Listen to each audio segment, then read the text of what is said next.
ഏറ്റവും ആദരവും ബഹുമാനവും സ്നേഹവുമെല്ലാം വന്യരിൽ വന്യരായ ശേഖരങ്ങളെ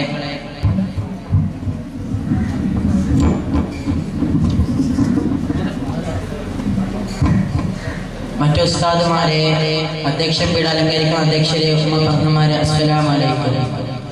കൂട്ടുകാരെ, ഇന്ന് ഞാൻ ഇവിടേക്ക് അറിയാൻ പോകുന്ന കഥയുടെ പേരെന്താണെന്ന് അറിയുമോ? മഹാനും ഒരു പൂജ്യനുമാണ്. ആ കഥയെ കുറിച്ച് അല്പമാത്രം പറഞ്ഞുകൊണ്ട് ഞാൻ നിർത്താം.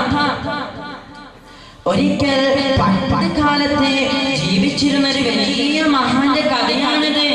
നടന്ന സംഭവം ചരിത്രവും മാത്രം നിങ്ങളുടെ മുന്നിൽ പറയാം, തട്ടിവിടുകയില്ല കേട്ടോ കൂട്ടുകാരെ.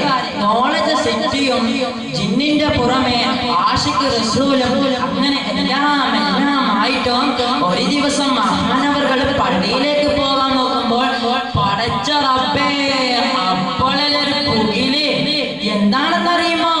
പാവം ഒരു ഷർട്ടിന്റെ കയ്യിൽ ഉറങ്ങുന്നതായിട്ട് കണ്ടു. അപ്പോൾ നമ്മളുടെ ഹാലെന്തായിരിക്കും? വലിയൊരു മുട്ടവാടി എടുത്തു വന്നുകൊണ്ട് അറ്റടി അടിക്കുമായിരുന്നില്ലേ? പക്ഷെ ആ മഹാനങ്ങ് ചെയ്യാൻ കഴിഞ്ഞില്ല.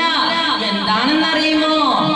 പൂച്ചയെ കെട്ടിയിട്ട് പട്ടിണി കിട്ട പെണ്ണ് നരകനിവാസിയായത് ആ മഹാന് ഓർമ്മ വന്നു കൂട്ടുകാരെ. മാത്രമല്ല കൂട്ടുകാരെ, ആ പൂച്ചക്ക് ഉറങ്ങാൻ വേണ്ടിയിട്ട് ആ മഹാന ഷർട്ടിന്റെ കയ്യെ വെട്ടിമാറ്റുകയും ചെയ്തു. അവിടെ വിരിച്ചു കൊടുത്ത് ആ പൂച്ച സുഖമായിട്ട് ഉറങ്ങി. അങ്ങനെ മഹാൻ പള്ളിയിലേക്ക് പോവുകയോ.